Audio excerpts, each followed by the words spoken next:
Good morning. This is my job site for today, or this morning. I'm going to be planting some perennials in here. The sort of other side, the back side of this, has lots of nice perennials. It's got a huge geranium, some Shasta daisies, some pretty lilies, and some irises that have already bloomed, and beautiful goat's beard. This garden used to have two very large trees that created a lot of shade, but they were diseased and taken out, so they were replaced with a couple of smaller oaks, which will grow, but it's going to take quite a while for it to cause enough shade to create any kind of problem in this garden. So I've bought some nice perennials. I'm missing one, the sort of showpiece that I was hoping to have, but it hasn't been delivered because it only blooms in the fall, so the pépinière doesn't have those plants in yet, so I'll have to go back for that. So I'm gonna go unload my car and get ready, and we'll get down to some planting. So these are some of the flowers that we've got. We've got some, what are these? Sunset echinacea. We have butterfly weed, which is native and excellent for gardens. Some pink phlox mixed with different shades, and some salvia. And then we have some pretty orange gem, which I love it. Other people don't really know about it too much. And these are, one of my favorites is dark red poppy. So they'll come up early in the spring. They're already done blooming for the year, but they'll be great. And my idea for these, they're very little now, but I hope that they reseed and then we get a nice little patch of poppies eventually. So yeah, those are the plant choices. And over here, like I said, I just need to start weeding. I will start at one end and go to the other like usual.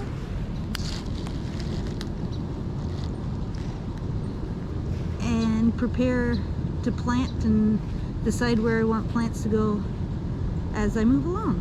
So yeah.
So now that all the weeds are out, I can start thinking about where I want to place my plants.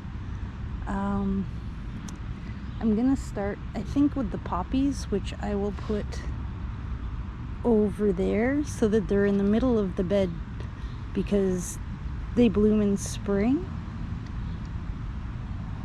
When they're finished blooming, they're gonna get covered by the other plants that are gonna bloom later in the summer, so you won't see the spent plant that's gonna turn brown and not be so pretty. So it'll be hidden in the middle of the garden bed when things like the echinacea might grow up and bloom around it and hide it a little bit. So that's my thinking. And yeah, I'm just gonna sort of wiggle things around and see how things work together. So let's see how she goes.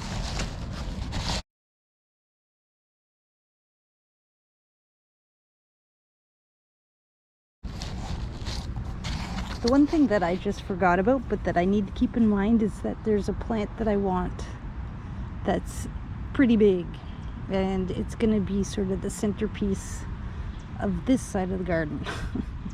And it grows to about, I would say, 4 feet, and it will have nice, well, the one that I would like to get has nice dark red leaves, and like I said, it blooms in the fall. So I think where I have this big purple thing, the salvia, I'm going to move that, and that will be the place where I'm going to put, it's a perennial hibiscus-like plant, and the flowers are about the size of dinner plates. So I'd like to have it it grows sort of in a mound. I'd like to have that there, and then I'll plant in the other things around it. It's just going to look a little weird until that plant's delivered, but anyway, I'll talk to the client and explain what's happening so he's not wondering why there's a big blank spot left in his garden. Anyway, that makes more sense for my head, because I was thinking maybe I didn't buy enough plants, but with that one I will have enough. And so over here by the rock, I think I'm gonna put the geum, because it doesn't grow super tall and it won't block the rock. And then I'm gonna work that way and put something purple here, because the lilies right behind are orange, and that'll make a nice contrast.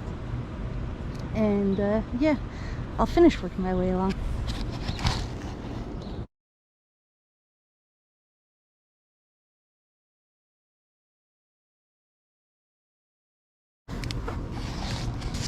It sometimes takes some work to just sort of shuffle things around and see how you really want the layout to be. And maybe there's going to be a few holes where I'm going to need to maybe pick up 1 or 2 things, but I'm just trying to work with what I did buy and work with the flow. I think I need to dig out some of these other guys though, because they're kind of throwing me off.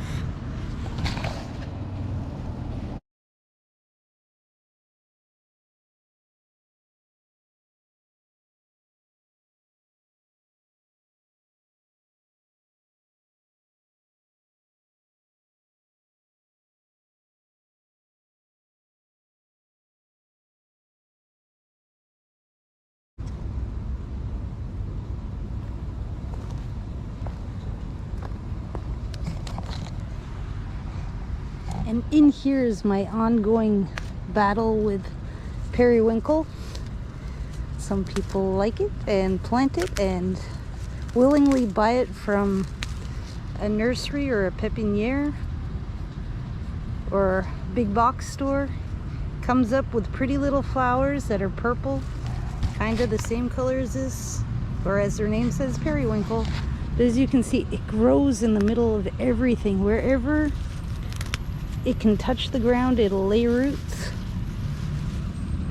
So you're not so much, well, you can dig it up, but it's just more or less a game of pulling, and it does pull out pretty easily, but it just gets in the middle of every other plant, and it can cause the other plants not to get enough sunlight, and then those plants will die. So yeah, it's not really not my favorite, and I know a few people who have planted it on purpose, and I you know, do what you want, but my advice would be don't plant periwinkle.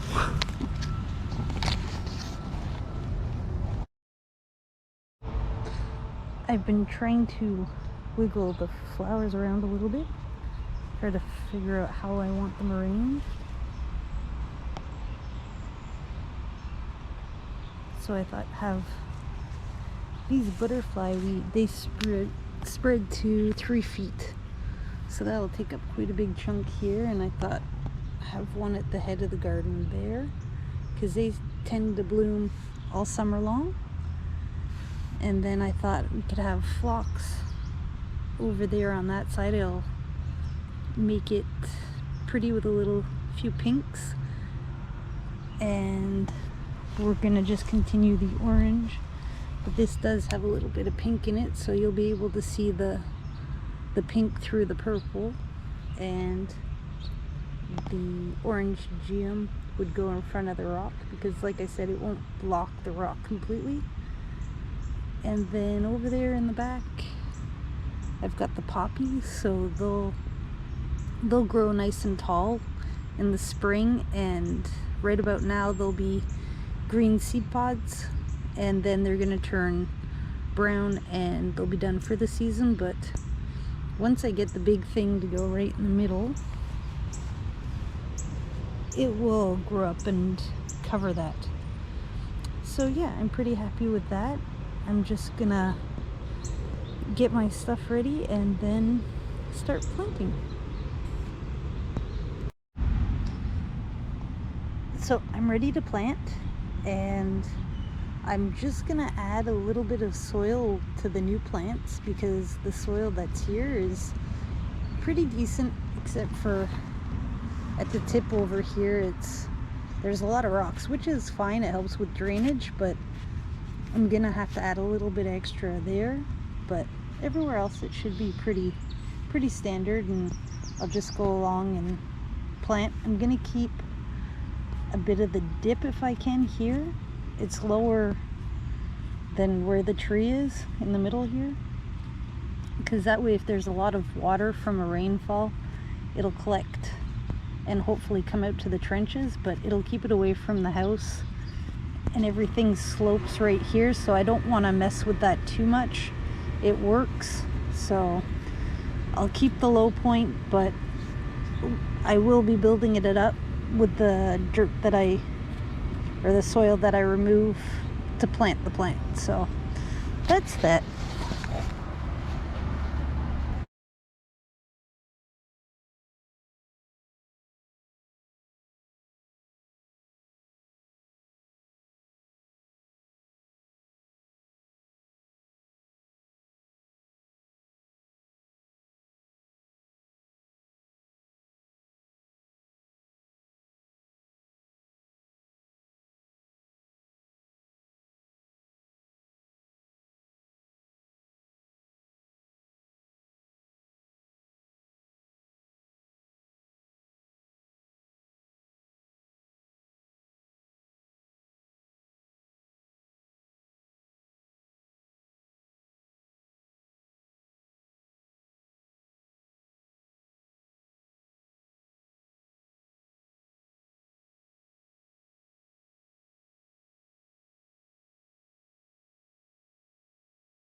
So I think this all looks pretty good.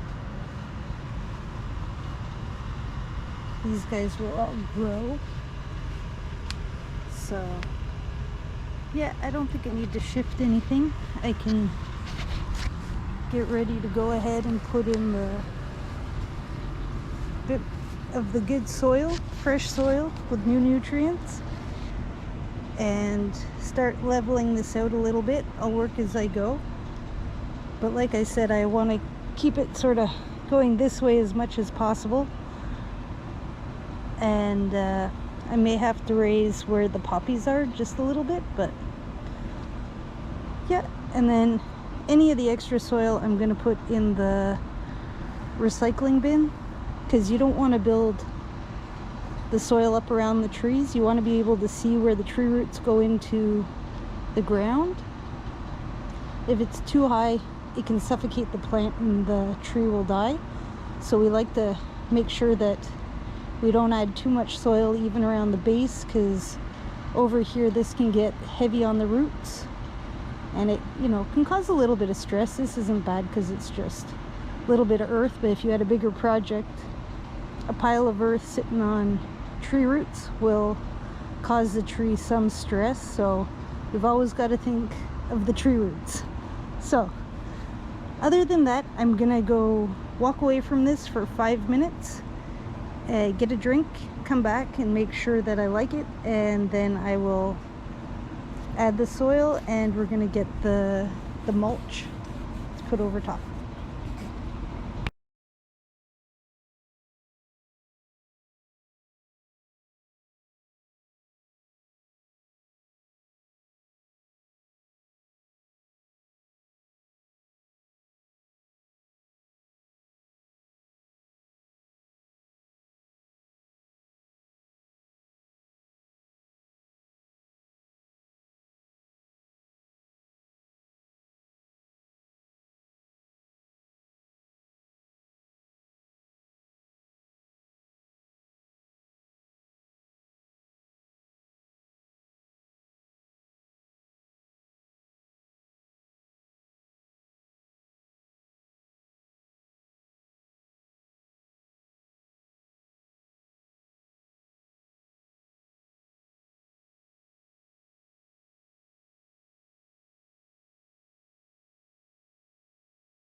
Okay, I have no idea how this works. I don't know how to turn the water on. It's on, but there's no water in the hose. I don't know what to push. I don't know how to water your plants. So that's off. I figured this might just give me some water now, but it doesn't work either. I have no idea how to use this, and I don't want to start pushing buttons because it's not my house. But those plants really need some water. Anyway, I'm gonna play with this a little bit more and see if I can figure it out, but if not, I'm gonna have to ask somebody to come water the plants because I don't know how. Okay, since I did not figure out how to turn that hose on, I'm gonna go get mulch and finish up. And I'm gonna have to tell the homeowner to, or ask somebody to come water the flowers because, well, I'm an idiot.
So that's it. I finished for today. I got the mulch on and I got the plants planted. I didn't get anything watered.